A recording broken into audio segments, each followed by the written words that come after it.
Inflation is a critical economic concept that affects all aspects of our lives, from the prices we pay for goods and services to the performance of the economy as a whole. Inflation can be defined as the rate at which the general level of prices for goods and services is rising over time.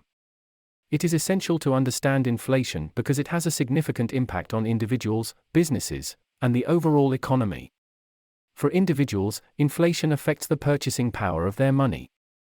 As prices rise, the value of money decreases, which means that people have to spend more money to buy the same goods and services they could buy before. For businesses, inflation affects their production costs and profits. As prices rise, businesses have to pay more for raw materials, labor, and other inputs, which can lead to higher prices for their products or services. This can also reduce their profit margins, as they have to absorb some of the increased costs themselves rather than passing them on to consumers. Inflation also has a significant impact on the overall economy. It can affect economic growth, employment, and the standard of living. If inflation is too high, it can lead to an erosion of confidence in the economy, as consumers and businesses may start to worry about the future and reduce their spending and investments. This can lead to a slowdown in economic growth and a rise in unemployment. In this video, we will explore the causes and effects of inflation and discuss how it is measured and controlled. We will explain the different types of inflation, such as demand-pull inflation, cost-push inflation, and hyperinflation, and provide examples of each. We will also discuss the methods that can be used to control inflation, including monetary policy, fiscal policy, and price controls, and the pros and cons of each method. Now let's dive into the causes of inflation. There are several factors that can contribute to inflation, and understanding these factors is crucial in understanding the dynamics of inflation. Inflation is a complex economic phenomenon that can be caused by several factors. One of the primary causes of inflation is changes in the money supply. When there is an increase in the money supply, such as when the government prints more money, there is more money available to spend, which can lead to an increase in demand for goods and services. This increased demand can drive up prices, causing inflation. For example, after the 2008 financial crisis, the U.S. Federal Reserve implemented a policy of quantitative easing, which involved buying government bonds to inject money into the economy. This policy led to an increase in the money supply, which contributed to inflation in the following years. Another factor that can contribute to inflation is changes in demand for goods and services.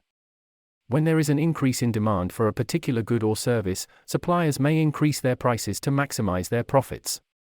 This can lead to inflation in that particular sector of the economy. For example, during the COVID-19 pandemic, there was a surge in demand for personal protective equipment, PPE, and medical supplies, which caused prices to rise sharply, contributing to inflation. Changes in production costs can also contribute to inflation.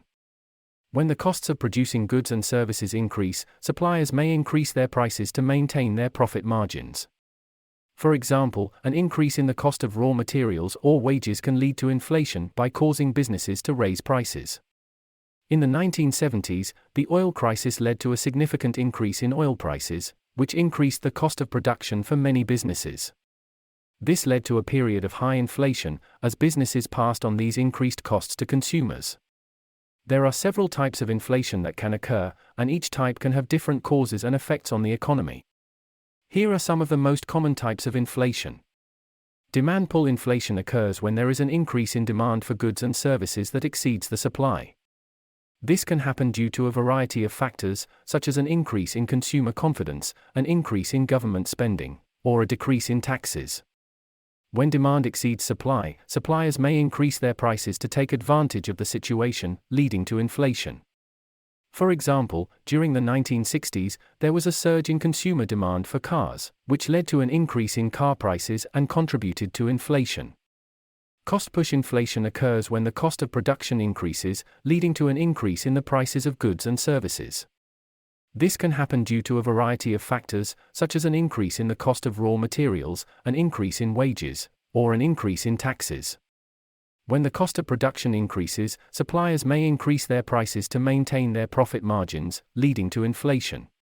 For example, in the 1970s, an increase in oil prices led to an increase in the cost of production for many businesses, which contributed to a period of high inflation.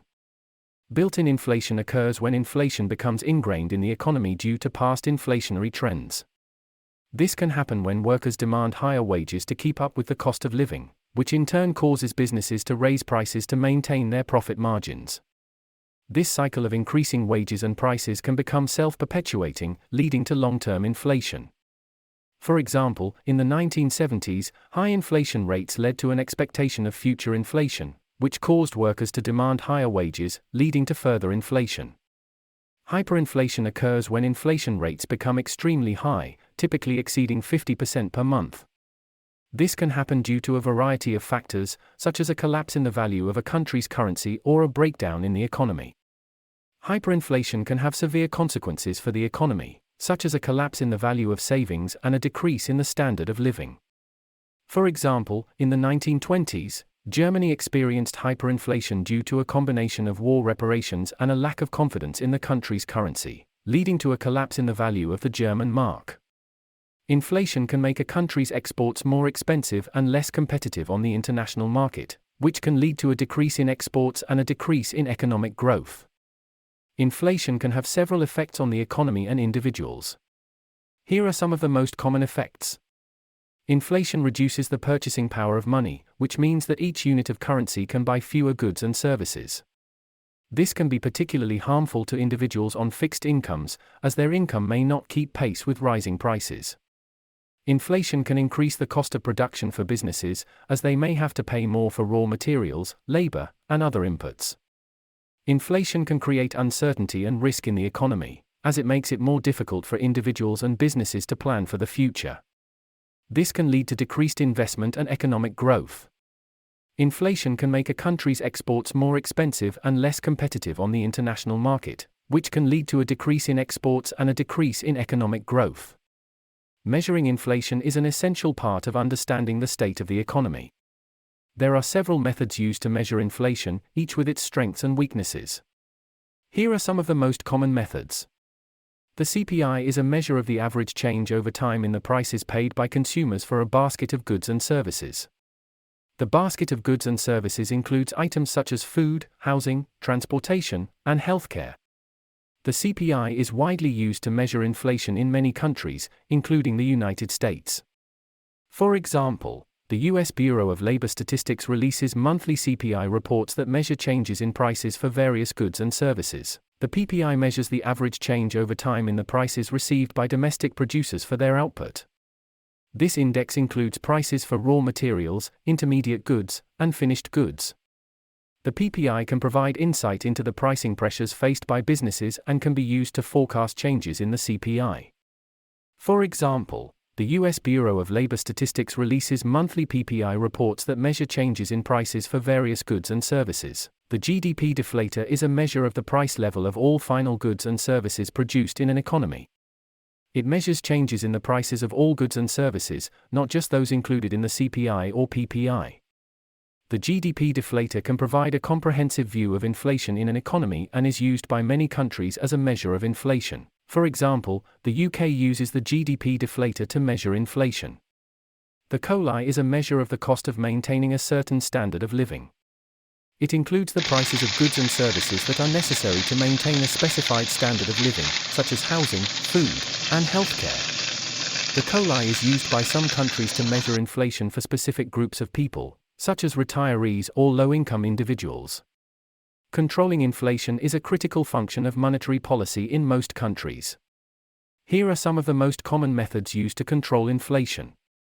Central banks can use monetary policy tools to control inflation by adjusting the money supply and interest rates. When inflation is high, central banks can decrease the money supply by selling government bonds or increasing the interest rate. This reduces the amount of money available in the economy, which can help to reduce inflation.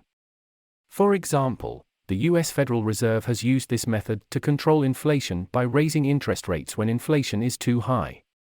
Governments can also use fiscal policy tools to control inflation. For example, they can reduce government spending, increase taxes, or both. This can help to reduce demand in the economy, which can help to reduce inflation.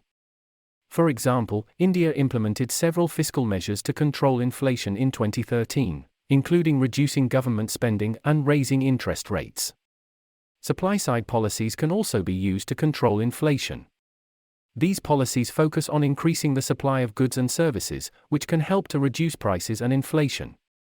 For example, governments can implement policies that encourage businesses to invest in new technology or increase productivity. This can help to increase the supply of goods and services and reduce prices. Singapore has used supply-side policies to control inflation by investing in infrastructure and improving productivity. Wage and price controls involve setting limits on the prices of goods and services or the wages that workers can earn. This can be an effective short-term measure to control inflation, but it can also have negative long-term effects, such as reduced investment and economic growth. For example, the US implemented wage and price controls in the 1970s to control inflation, but they were ultimately ineffective and abandoned.